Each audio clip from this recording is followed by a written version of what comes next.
Okay everybody, welcome back. Today we're going to take a look at the SH Figuarts Han Solo. So let's start with the packaging, shall we? It's a lot smaller than most SH Figuart packages, at least from what I remember. It's very slim. That's fine, it looks good. It kind of reminds me of the, Star Wars Black Series, I think they're called. It looks sort of similar to that, but it does have a bit of a retro look with this silver framing and things like that. In the window, of course, we can see Han Solo in there, and we'll check him out in a moment. I don't know how well you can see it, but there's the gold lettering and things. Star Wars, SH Figuarts. And then at the bottom we've got Han Solo, Bandai 2017, Tamashii Nations, and Bandai. On the side we've got the Star Wars logo, and then it looks like this is from maybe the side of one of the Star Destroyers, but there's kind of nice silver thing going on here. SH Figuarts is a new standard figure series that incorporates the Bandai action figure art under the theme pursuing character expression through humanoid action. SH Figuarts. We've got Han Solo there, and you can check out the Star Wars site in Japanese if you really want. On the other side, we have a photo of the figure right there, and then the same text as on the front and on the other side, and we got a Disney logo showing up. The bottom is all technical information. Now flipping it over, we've got some more good photos of the figure there, just showing his posability and everything like that. Same information as the other side, and then technical information. Let's get this guy opened up.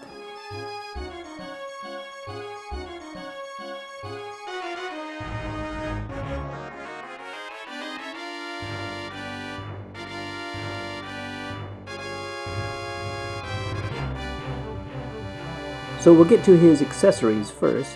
So he came with these instructions too, very simple, just showing the hands, how to hold the gun, and to switch out the holster. First up are his gloved hands. There's some really nice detailing in the wrinkles. They got the little holes there, the open back. We've also got a pair of relaxed hands, which have really good detailing on them. The paint applications are nice, and you can see the wrinkles and things are quite natural. And we've got one shooting hand, which is fine. That's all he needs. And so we've got his trigger finger there. It's not too stiff, a little bit rubbery. And I think the gun should squeeze right into the hand there.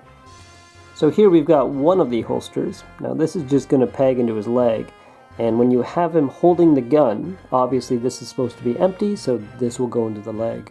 Whereas the one on the figure now actually has the gun attached to it. But it's simple, just good, clean paint apps. And last but not least, we have the classic Han Solo blaster. Nice detailing on this, nice sculpting. Not really much paint. It's a little sparkly almost. I don't know if you can see that. It just gives it a metallic sheen though, actually, it's okay.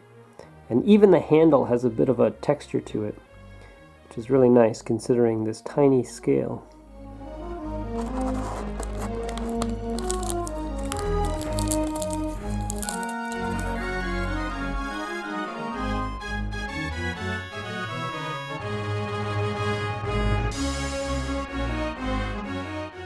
And last but not least, of course, we've got the figure itself.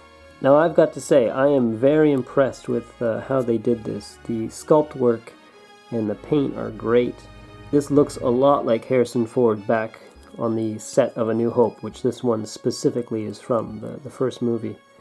Harrison Ford's face is notoriously difficult to sculpt. Even people like Hot Toys, which are considered, one of the best figure makers around, haven't really been able to nail his face down, but I would say this is very close. They got the nose right, the profile right there is almost spot on. They've got his crooked nose, his kind of strange lip chin area. It really is very well done. I will say his hair is very gold. It's a bit odd actually. Looking at the prototype pictures, his hair was a lot more brown there, but for some reason it's almost like a real golden color. Now I don't mind that too much, but it is sort of a strange choice. The paint on his face is very well done. It does kind of go away a bit at the back, which makes it look like he has a suntan, but the little freckling and speckling on there is quite nice. Also, his chest hair is I don't think I've seen a figure at this scale with chest hair, actually. I can't really think of one off the top of my head, but it looks really realistic here. Moving down, we've got his black vest, which is just a separate floating piece. If you popped his arms off, you could probably take that off really easily. It's nicely done. It's got, you know, all the pockets and everything. There's not really any paint on there, I don't think, but it doesn't look bad. I don't think it really needs it. And of course, he's got his, I don't know, his undershirt, whatever you would call that. Nice wrinkling and everything like that. The sculpt is all very realistic. And he's got 2 fist hands on him. Moving on, we've got his holster and belt. The belt is just a simple brown, and then the holster kind of connects to that. And it's got all the little accurate pieces and pockets and pouches and things that he has in the movie. All that crazy extra junk. And the holster here is nicely done. So it plugs into the back here, and then that runs and plugs into the front here. And his hip is sort of a rubbery thing like they often do with these figures, just to give him better leg articulation. Now if I take the holster here, it just pops off really easily. And you can see this is a rubbery piece that just sort of floats, so if he lifts his leg or moves it back or out, it's going to go just fine. And the holster works just fine with that. Now if I go too far out, it'll start to pull out this holster, but it's actually not too bad. And then they've made it look like that's tied around his leg there. And then that's his permanently holstered gun or blaster. And you can switch it out very easily with the other one. Just like that. And now, of course, you can have him holding the gun. Then on the side of his navy blue pants, we've got the cut-up red stripe running down all the way into the pants. He's got his shiny riding boots, which have a nice gloss to them, just to make them pop a bit more and look leather. So for articulation, he's got just under his neck there, and then at the base of his neck for a pretty good range. Well, actually, he can't really go back much at all, and I guess that's because of this hair, but he can go down quite a bit. Looks alright. Then he's got a torso crunch, which can take him back pretty far, and forward a little bit. He's got a waist twist there, and actually we could probably pop him right open. Well, there's the upper half inside, and then his lower half, you can see where that belt plugs through. And we got the joints in there.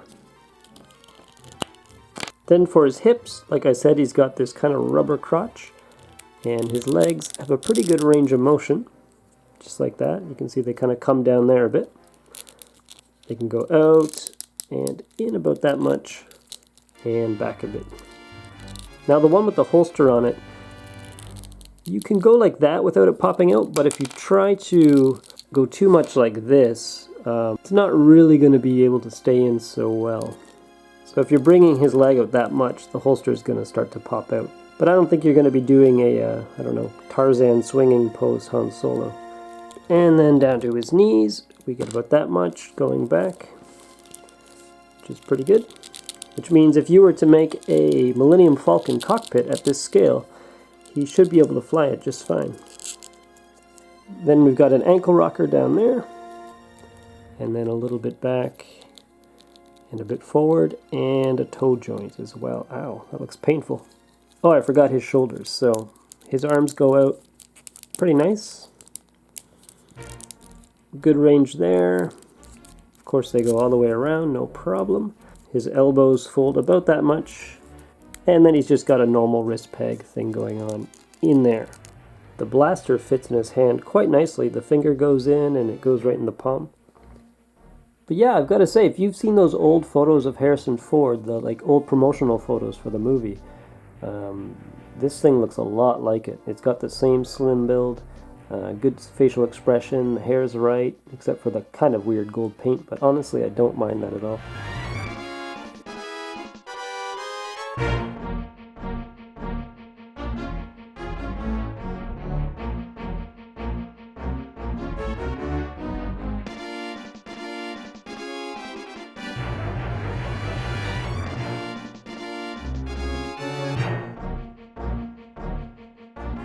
And there he is with his gloves, which look pretty nice too. Those cool driver gloves. I will say, when taking his hands on and off, be careful, because the joints are pretty tight, the pegs. You wouldn't want to snap one of those off. He also fits really well with these Bandai model kits. These are a couple that I built that came out, I think last year or the year before. And it seems to be almost the right scale. Harrison Ford was a bit taller than Anthony Daniels, so I didn't check, but I think that would be just about the right scale for the two of them.